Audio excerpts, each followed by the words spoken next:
What mental illness do you struggle with the most? The mental illness I struggle with the most are depression and anxiety, but mostly anxiety on a daily basis. I struggled with depression and I'm still struggling with anxiety. Anxiety. Struggle with depression the most, but also spicing that up with some adjustment anxiety. Anxiety and PTSD. Around what age did this start? My anxiety started when I was in elementary school, but has progressively gotten worse in middle school, and then in high school it just got way worse. And my depression started in 7th grade. I was not depressed from 7th grade, or the end of 7th grade to junior and senior year. I have struggled with. My depression started kind of interestingly because my doctor, I was diagnosed with a medical chronic illness, and my doctor was sitting in a room with me and my parents, and he said, hey, you should put your daughter on antidepressants. And that came to shock to both me and my parents, because at the time we're like, well, she's 14, like why would she be depressed? But my doctor said that because I was going to start having to struggle with dealing with a chronic illness constantly and dealing with like not being the same as a lot of other people because of that illness, that I was probably going to experience depression, because that's what he had seen in every other kid my age going through the same thing as me. So I began taking antidepressants at the age of 13, and that kind of just started my journey of depression, which still continues today, and I'm 18 now. So I would say my depression maybe started in like 5th grade, and then the anxiety came like 6th grade. Yeah, about this time. So I was probably like 11, 12, around there. I was diagnosed with anxiety when I want to say around 3 or 4 years old, and with PTSD I was just diagnosed 2 years ago. I'd say it started about when I was in freshman year, so around 15-ish. I knew that I was struggling with anxiety when simple things like going out made me nervous. Things like what people thought of my outfits, just like being scared to go out there. Getting sweaty hands, heart racing, not being able to sleep at night, and just overthinking everything. The signs of anxiety that I was struggling, anxiety attacks, when I was little, my parents noticed them in me, especially around a young age, 1st and 2nd grade. I couldn't order at restaurants, I couldn't do things by myself or for myself. I struggled to meet new kids that were completely different from me. I didn't talk to anyone when I was in elementary school. Well, when I was young, I was like really a happy person all the time. Like, I'm the middle child at my mom's house, and I'm my dad's firstborn, so like I used to be like really happy, and like I like hang out. Like, I was like a really like just secure person. Like, I hung out by myself a lot. Like, I had a good friend group. And then in 5th grade, like I kind of moved to come to Natomas because I was failing school in Oak Grove. So I had like lost my friend group, and then like school just started stressing me out because I didn't do homework before. So like suddenly like I was like 11 and I was like doing homework and like having to study for tests. So like I started developing it then, and then like I just started having more at home issues. I split households, so at my mom's house, there just started being more conflicts at home between me and my sisters. So I would say that's when I had started to realize, because like I just didn't feel happy all the time, and like I just started thinking different about a lot of things. Of course, like I explained earlier, when I was younger, it was more of like the medical side, and now that I'm older, the biggest sign that I saw was kind of separating myself from the people around me. And that was mainly because like as I started to experience a more severe depression, I kind of didn't know how to be around other people because I didn't know how to be around myself. And so because of that, I just really started to, separate myself from friends. And a lot of people know me as a social, talkative person, and I kind of turned into this person who stayed in my room all day and didn't talk to people, didn't respond to texts, didn't respond to calls, and that was just really unlike me. I also, like, a lot of, like, classic symptoms that I kind of failed to recognize was, like, really not eating, being tired all of the time, even if I was either sleeping for 14 hours a day or just sleeping for 3. I was tired constantly, and I just chalked it up to like being sick, because I do struggle with chronic fatigue, but it was something a lot bigger than that. And I think that like some other symptoms were just like daily activities that people take for granted being able to do, like being able to go grocery shopping without feeling like it was this huge task that was kind of going to be like the end of the world. That those activities became really hard for me.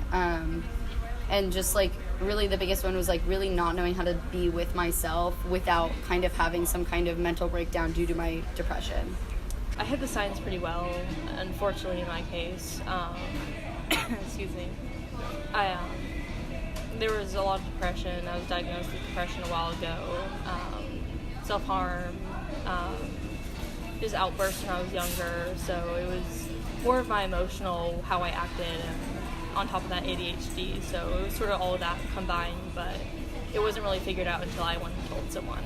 How has this affected your school life, family life, and social life? Well, for a long time, I felt really fake because, like, you know, who do you talk to about depression, like your depression, when your depression, like the root of your depression is your family?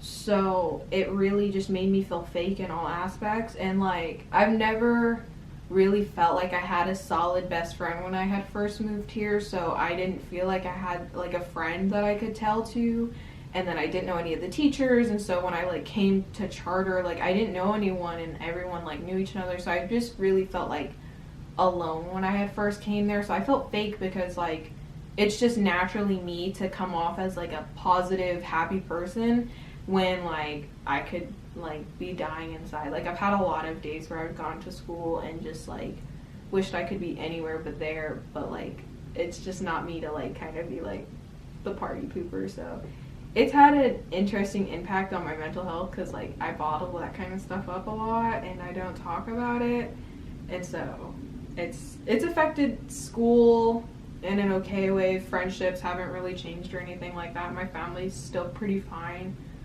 so it hasn't had too bad of an impact. I would say it's had more of a like personal impact on me. Anxiety, it's affected my school life quite a bit. When I was younger, I would try to get out of school. I would make myself sick. I would be shaking all the time. I wouldn't go anywhere without my plastic bag, basically, if in case I got sick, because I was so worried, so anxiety struck. My family-wise, it's more, I guess, how my family affected me with it, with my PTSD. Basically, my PTSD was diagnosed from my mother used to abuse me. I basically left about 2 or 3 years ago from her, I guess, grasp. I didn't really know what to do, but I finally left. For my school life, I feel like it really hasn't affected me that much, just because our school's so small and we've known each other for so long that I feel comfortable around everyone. But at my house, I would let my anxiety get to me and I would just push everyone away, and I just wouldn't want to be at my house at any times. For my social life, I guess that just reaching out, trying to make new friends or new connections, just kind of, the thought of that kind of makes me nervous. In high school, it definitely didn't have as large of an effect as it did on me in college. And in college is when my depression became really hard for me to deal with, and it's when it really came to a peak. And you know, a lot of people, like, it's really hard to tell people like, hey, I dropped out of college because of mental health. But I was living in LA and I was living by myself in an apartment, and it was one of the hardest things I've ever experienced. And I know it's like hard, like you were living in like from the outside, it's like, how could you ever give up that? Like you're living so many people's, like some people's dream. But for me, it was like one of the hardest things I had ever experienced. I was scared for my life, and so were a lot of people who were around me. because I was just kind of suffering from this severe depression that was gonna take me away from the life that I had, and that was something that I didn't feel comfortable with. And so I guess like the biggest thing I can say on school is like, do what's best for you. Like, I truly don't know if I could say I would still be here if I hadn't left the environment I was in. And so don't feel like you have to stay in school just because it's what everyone else is doing. There's so many different pathways, and depression made it really hard for me to follow that norm of going to some huge college, but that doesn't mean that I'm doing the wrong thing now. On social life, like I already talked about, like I cut myself off from everyone I knew. I had a boyfriend who I'd been dating for a year who I didn't even feel like I could be around, and he used to be the only one that I was the most comfortable with, and now he was the person who I didn't even know how to talk to because I just simply didn't know how to be with myself, and that carried its way through in my classes and social groups that I had, and so that became really difficult due to my depression. Can you describe your most memorable story in which this illness has affected you the most? This is the hardest one because, like, there's a series of days I got an anxiety attack, like, every day for, like, weeks. And that's probably, like, the worst time where I had anxiety attacks, like, every night right before I'd go to sleep. And they were, like, really bad where I needed to call someone, and I normally don't need to call someone to, like, talk about it. But it was just, like, really bad. And it was just not a fun time. And that was this past December, and I relied on people way more than I do normally. What makes you happy in the times when your mental health is at its worst? Dogs, my friends, school, teching, swimming, music, Glee, One Direction, but mainly friends. I would say friends and dogs. Like, that's cheesy, but that's true. Corgis. I found like an escape, because like one of my big things is like wanting to have a good family connection, and so like I kind of lose myself through films, and like I watch like a lot of films that kind of relate to those things, and then I do a lot of artwork, and so those have just always been really good like releases for me. Like if I'm sad, I tend to go to films. If I'm feeling like aggressive or just angry, I tend to paint, and then if I just want to vent, I go to like my family. I would say my stepmom has been like the best resource for me to feel better, because like sometimes, like, and I've seen this before, like you get stuck on that like 5 seconds and that'll ruin your whole day, and my stepmom's just always been like a good person to go to. Like a lot of our talks would happen like when we were driving home from school. It's like a 15-minute drive, and she would just sit there and talk to me, and I've had so many days where like I've just been so emotional, and like I remember like, oh, it's making me sad. Like I've sat in the car with my stepmom, and like I like started crying, and she didn't understand why, and I just remember her being like, it makes me so sad, it hurts me so much to see you like this, and I want to help you. And she didn't know what to do, because like it's hard to see, you know, someone breaking down right in front of you and you don't know why. But she's just always been there, and like that source of comfort, and like she just helps me feel that connection to like a family, to like a mother figure that like sometimes I feel like I don't have with my biological mom. Reach out for help, and even if that means like telling a friend that you're struggling, telling like a school counselor, telling your parents, telling a sibling, a cousin, whoever it is. It's reaching out so that someone else knows what you're going through. The things that make me the happiest when my mental health isn't the best is, I'd say, just going out with friends, just finding something that I love to do. I really enjoy making music. When I feel anxious, I just throw on some beats. I try to express myself and let everything out in the songs. I have a lot of online friends that just help me a lot. We talk about what's going on, and sort of like a family there, and I'm able to talk to them a lot. It took me a long time to get to the point where I felt like I could tell my mom, because you know you always have that fear like your parents aren't gonna like acknowledge it. And I had to kind of approach it differently. I didn't come to my mom and outright say, like, I'm depressed. Like, I had come to my mom and I had pretty much said, like, you hurt me. And I kind of just told her, like, how, like, through my childhood, like, there were a lot of things that she's done that's just hurt me. And, like, even now, like, there were things that she had done, like, recently that, like, I had told her that had hurt me. And I had talked it out, and I had realized, like, at that point, like, I had communicated with the source of my problem, and I had told it what had happened. And at that point, like, it wasn't my responsibility anymore. Like, if this person chose to keep hurting me, then they didn't care about me enough, because no one who, like, truly cares about you or loves you in any capacity would choose to continue to hurt you in that way.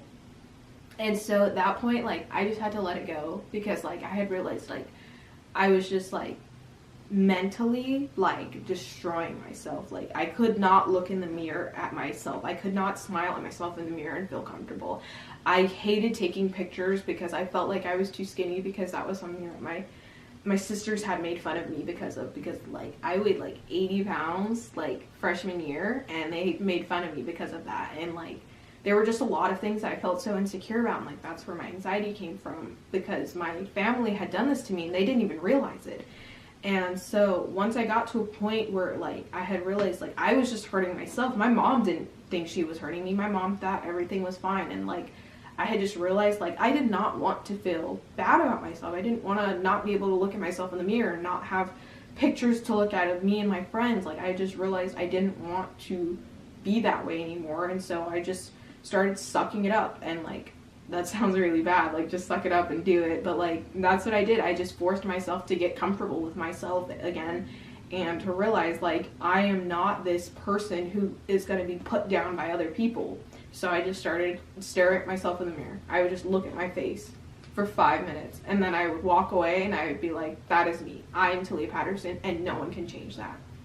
And I just started getting more comfortable, and I have had times where, I've almost relapsed. In high school, I've lost 2 people that have been very important to me, and, like, that was, like, really hard for me, because, you know, it's in high school, it's supposed to be, like, the happiest times of your life, and to lose people that were, like, family to you, it's really hard, especially when you kind of have to, like, turn around and go right back to school, and, like, just get right back into the groove of things when, like, at home, like, everything's not okay, because you just lost someone, and to, like, go to school and I can't even tell someone about this person. I can't tell people, like, who this person was to me and how important they were to me. Like, it's just hard. So I've had 2 instances where I've gotten, like, really close to relapsing, but I've always just remembered, like, those 2 people wouldn't want me to feel this sadness. They wouldn't want me to get caught up in losing them, because they were 2 people that were just so selfless and just so, like, they wanted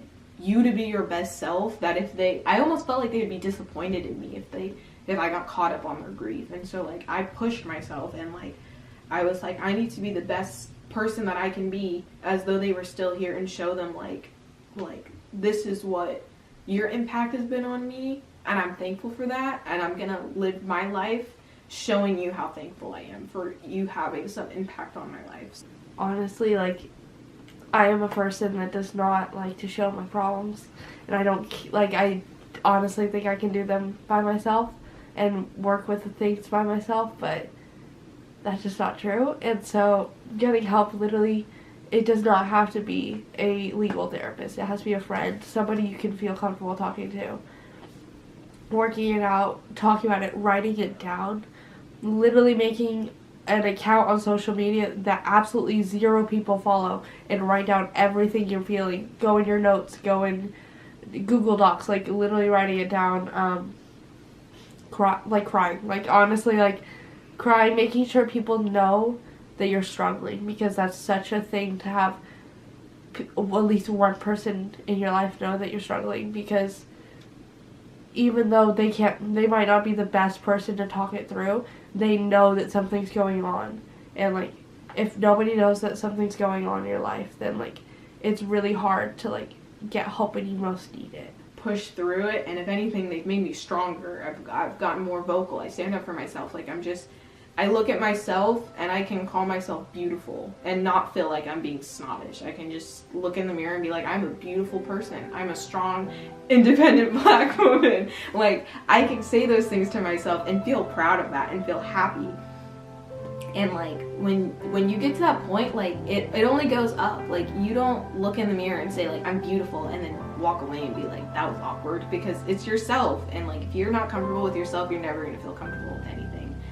And so like, it's been a pretty fun process, to say the least.